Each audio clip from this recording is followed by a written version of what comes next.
हरदा में अवैध पटाखा फैक्ट्री में धमाकों में मरने वालों की तादाद 11 हो गई है, जबकि 184 लोग जख्मी हुए हैं। इन 184 में 40 लोगों की हालत गंभीर रूप से जख्मी है, गंभीर बताए जा रहे हैं। और मामले में जो दो मुख्य आरोपी हैं, दोनों भाइयों को गिरफ्तार कर लिया गया है। आज मुख्यमंत्री मोहन यादव मौके पर जाएंगे। अवैध रूप से इस पटाखा फैक्ट्री को संचालित किया जा रहा था।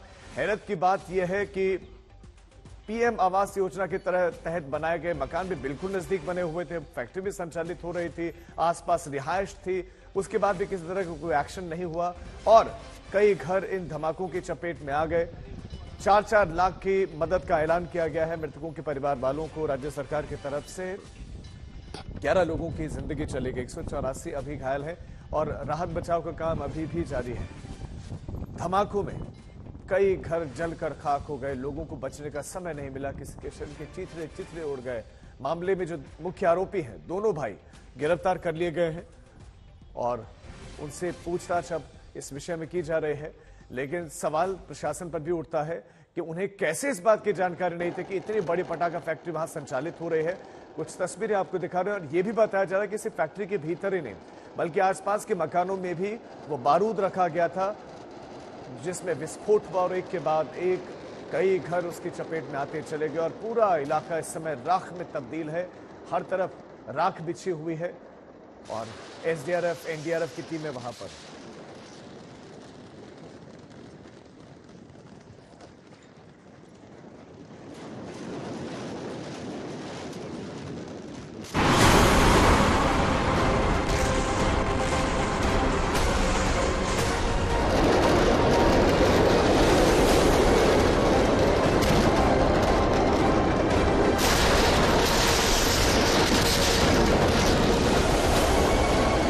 जहां बेईमानी का बारूद आम लोगों की जान लेने लगा, जहां भ्रष्टाचार के बारूद की बदबू जिंदा लोगों को जलाकर फैल चुकी है, जहां ईमानदारी को पलीता लगाकर सुलगने के लिए छोड़ दिया गया, जहां करप्शन की पटाखा फैक्ट्री मालिकों ने अधिकारियों और नेताओं के मुंह में नोटों की क्या पता कितनी गड्डियां ठूस रखी थी।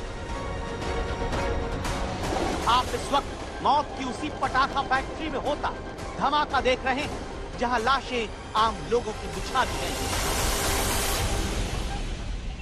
ये जो फैक्ट्री है वो लाशें उगल रही है। एक और लाश आपको थोड़ी देर पहले यहाँ पे देखिए प्रशासन के लोगों को मिली है और एसडीआरएफ लगातार यहाँ से जो शव है, ये देखिए बुरी तरीके से शक्त विशक्त शव है, वो पूरी तरीके से जल चुका है, जिसे लेकर के अब एसडीआरएफ की टीम यहाँ से रवाना हो रही है। और इसके साथ ही हम आपको ये भी बता दें कि मृतकों का आंकड़ा भी जो है वो लगातार बढ़ता जा रहा है। आज इसीलिए दस्तक देकर आपको पूछना जरूरी है, क्यों ना इसे हादसा नहीं बल्कि हत्या कहें, इसे संगठित रूप से मार देने वाला हत्याकांड क्यों ना कहें, क्यों ना कहें कि भ्रष्टाचार के बारूद पर आंखें बंद करके अफसर बैठे थे, और क्यों ना कहें कि लोगों को एक दिन मरने के लिए ही हरदा के बैरागढ़ में छोड़ा गया था।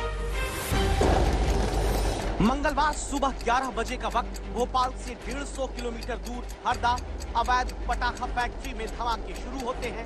धमाका जब हुआ, सैकड़ों क्विंटल बारूद और पटाखे यहां जमा थे।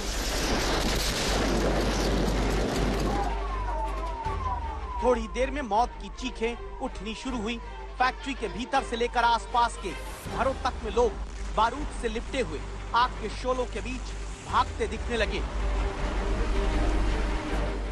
कुछ ही देर में आज तक संवाददाता रवीश पाल सिंह हरदा पहुंचते हैं। अब आप उनकी आंखों देखिए और सुनिए।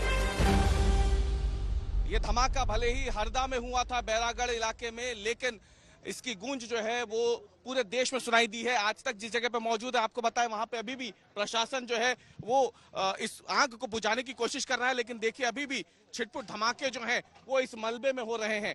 हम आपको तस्वीरों में दिखाते हैं उस जगह की तस्वीरें। देखिए ये धमाके हो रहे हैं, अभी भी यहाँ पे जो है अंदर बारूद मौजूद है। ये पूरा का पूरा जो इलाका है ये किसी युद्ध से बर्बाद हुआ इलाका दिख रहा है। ये देखिए आप दीवार, ये मकान थे और यहाँ देखिए यहाँ जानवर बंधे रहते थे और देखिए ये अंदर की क्या स्थिति हो गई है।